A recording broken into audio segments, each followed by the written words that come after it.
Continuamos con más información. De hecho, tenemos la reacción, ¿no?, del presidente López Obrador respecto a los cuestionamientos que hay por el nombramiento de Pedro Salmerón como embajador de México en Panamá. Aquí la reacción del presidente. Adelante. Pues yo creo que tenemos que ir todos presentando denuncias ante las autoridades competentes y no quedarnos solo en la denuncia pública, porque si no, pues son campañas, ¿no?, que se pueden echar a andar y no se actuaría con justicia, porque sí hay intereses políticos, ¿no?, como en todo.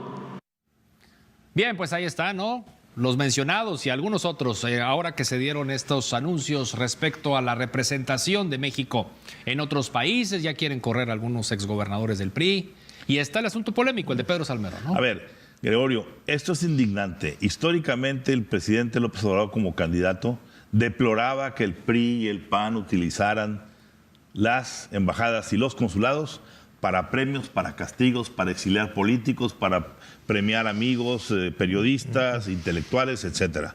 Y de pronto llega López Obrador y las embajadas se convierten en bajadas, van de caída libre. A ver, ¿quién puede no sospechar que 3 gobernadores priistas como el de Campeche, la gobernadora de Sonora, ¿sí? Sí. Y el gobernador de Sinaloa. Sinaloa, que todavía no está confirmado. Pero él hoy en la mañana no, reclamando. Dijo, yo lo voy a mandar. Ahí es bronca de ellos si lo quieren aceptar o no. Y, luego, y que me respondan la disculpa. Eso no es diplomático. 3 gobernadores priistas que le entregaron el estado, sus estados fueron entregados a Morena. La condecoración que se les da es diplomática, perdón, es una burla completa. Y más el hecho de que el de Sinaloa, Quirino Ordaz, vaya a un país como España, nuestro segundo socio comercial con todas las inversiones que se tienen, un país que hay que trabajar sensiblemente porque tiene la banca aquí, porque tiene la energía, y mandas al gobernador del estado que domina la familia del Chapo Guzmán. Perdón, algo andamos equivocados. Pero el caso más serio de todos es el de Pedro Salmerón, aquel académico del ITAM que fue suspendido en su cátedra por acoso múltiples acusaciones de acoso sexual, y de pronto el presidente se erige como el gran perdonador del señor y sale y no pasa nada y lo quieren mandar de embajador a Panamá. ¡Qué belleza!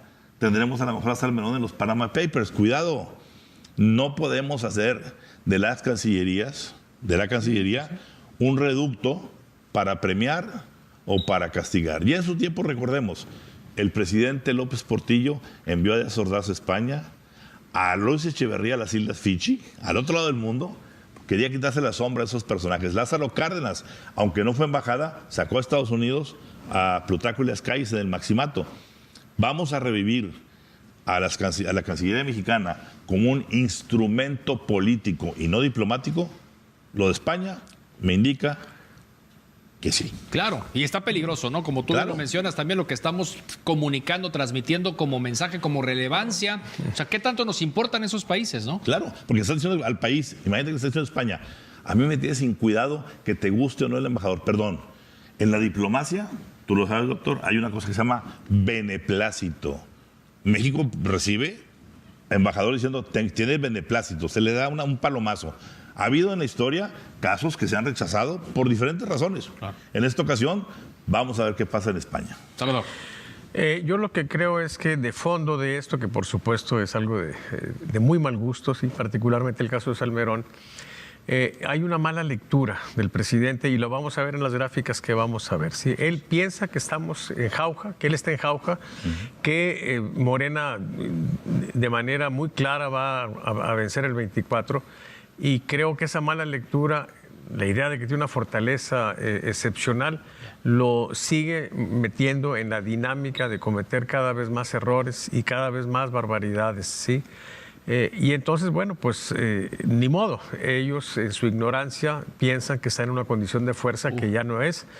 Y ahorita lo vamos a ver con las gráficas. Ahorita lo vamos en unos instantes. ¿Qué les parece si antes revisamos el tema del INE contra la 4T? De hecho, ante la ausencia del presidente por el tema del COVID hace unos días, la semana anterior, pues todavía el secretario de Gobernación, pero no hay un dinero. día sí y otro también, no hay dinero, háganle como quieran.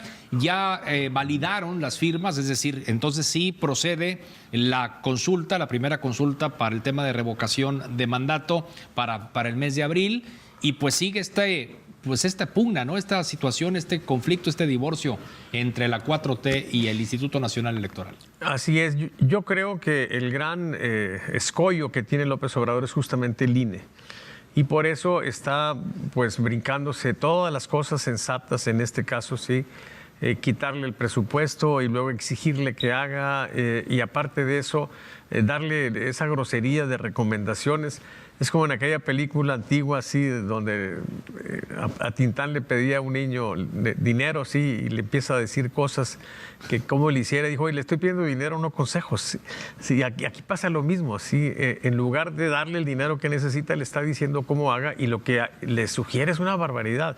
Pero en ese contexto del absurdo caemos exactamente lo mismo anterior, sí. Él piensa que puede hacer lo que sea, y bueno, creo que está calculando más sus fuerzas y se puede llevar una sorpresa. Porque el INE tiene una aceptación a su labor. Lo empecé a medir, tiene cerca de 60% en la primera estimación. La próxima semana lo veo, ¿también? Pero tiene el respaldo de la gente. Y entonces el presidente puede correr un riesgo si insiste en pasar por encima del INE, tratando de desacreditarlo. Ya lo tiene debilitado. Una muestra clara de lo débil que está es que no hizo nada con respecto a la injerencia del crimen organizado en las elecciones pasadas. Claro. Sí, pero mueve la patita, sí. O sea, está vivo. Pero ahí está, y ese es el problema para el presidente, que ahí está todavía. El presidente tiene una obsesión con el INE.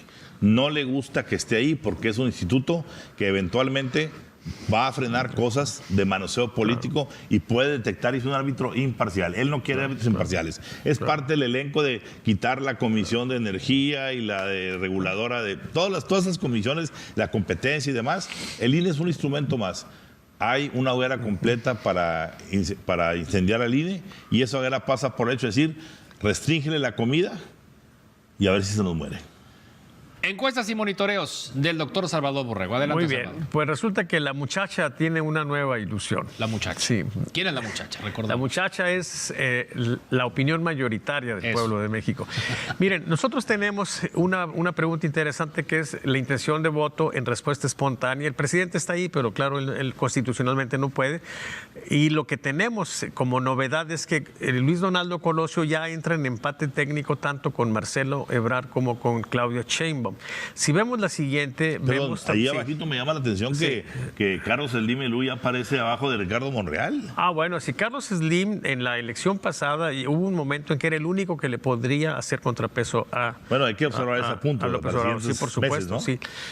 Pero si vemos esto, vemos cómo dentro de esa gama de figuras de la oposición, Luis Donaldo Colosio está claramente por encima de todos ellos.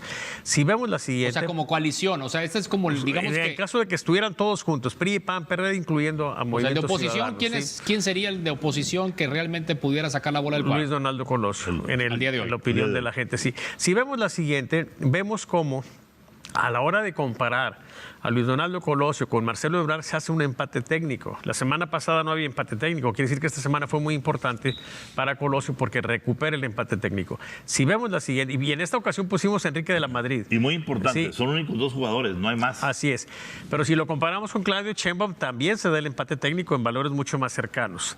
Y lo más relevante es la que sigue, ¿sí? Porque estamos viendo cómo en el monitoreo, las últimas 4 evaluaciones, de hecho acabamos de hacer los límites de control para Luis Donaldo Colosio, son 4 alertas positivas y la última es una clara alerta positiva. Entonces tenemos un crecimiento importante en fans, o sea, en gente muy convencida de que Luis Donaldo Colosio debe de ser. Lo más interesante que me parece a mí es que si vemos el hipocentro, resulta que la fuerza de Luis Donaldo Colosio no está en Monterrey, sino en la Ciudad de México. Lo que te iba a decir. Sí, aparte las personas que no son ni solteros ni casados, los empresarios y gente con ingresos de 20 a 50 mil. Más relevante aún es que el antipocentro, o sea, la gente que no está con él, está vacío. O sea, no tiene malquerientes y lo están apoyando. Entonces, si la gente de la 4T entendiera esto, tendrían, créanme, los pelos de punta. Porque esto realmente es muy preocupante. Sí, significa que lo que vivimos en 3 años, de que no se veía ninguna posibilidad que le hiciera sombra a Morena, eso ya se acabó. Hoy en día está esa situación y con un Luis Donaldo Colosio que no está haciendo nada. Y los otros vueltos locos por llamar la atención. Aquí lo que tenemos, Gregorio, es un apellido. Un apellido que con mucha responsabilidad, una marca, exactamente, mejor dicho, una marca, que con mucha responsabilidad tiene que manejar Luis Donaldo Colosio Riojas. Claro. Porque si en estos próximos par de años no aprovecha este momentum, como dice el doctor, a ver, no hay otro, no hay otro momento. Entonces, así de que o afina la puntería para hacer de Monterrey una plaza bien manejada, o se le va a ir de las manos. Pero es a lo que voy, o sea, las acciones en Monterrey no se están viendo de forma acelerada, contundente, impactante, al día de hoy. Gregorio, no te digo que no las vaya a tener. Gregorio, acaban de traer como director jurídico de Monterrey a una persona de la Ciudad de México. No tengo nada contra los de México, Guadalajara, etcétera, pero tiene que ser de Monterrey, pues es un municipio de Monterrey. Luis Donaldo tiene una oportunidad, será cuestión de él si la aprovecha o no la aprovecha, y esto lo vamos a seguir viendo, sí, pero por lo pronto se ve como un posible futuro el hecho de que esté liderando la contienda sin hacer nada. Entonces, yo creo que es algo que a quien más le debe de mortificar, por supuesto, es el presidente de la 4T, porque pudiéramos estar en el principio del fin de esto que parecía que era imposible de superar. Claro, y veremos cómo se maneja la revocación dentro de 3 meses, supuesto. ¿no? ¿Listos? Listos. Gracias. No quiten la vista a la disputa México-Estados Unidos-Temec, porque ya llegó la 4ª carta del Senado en materia energética. Será tema de la semana próxima. Por supuesto que sí. Gracias, Ramón. Gracias, Salvador. Hasta luego. Regresamos.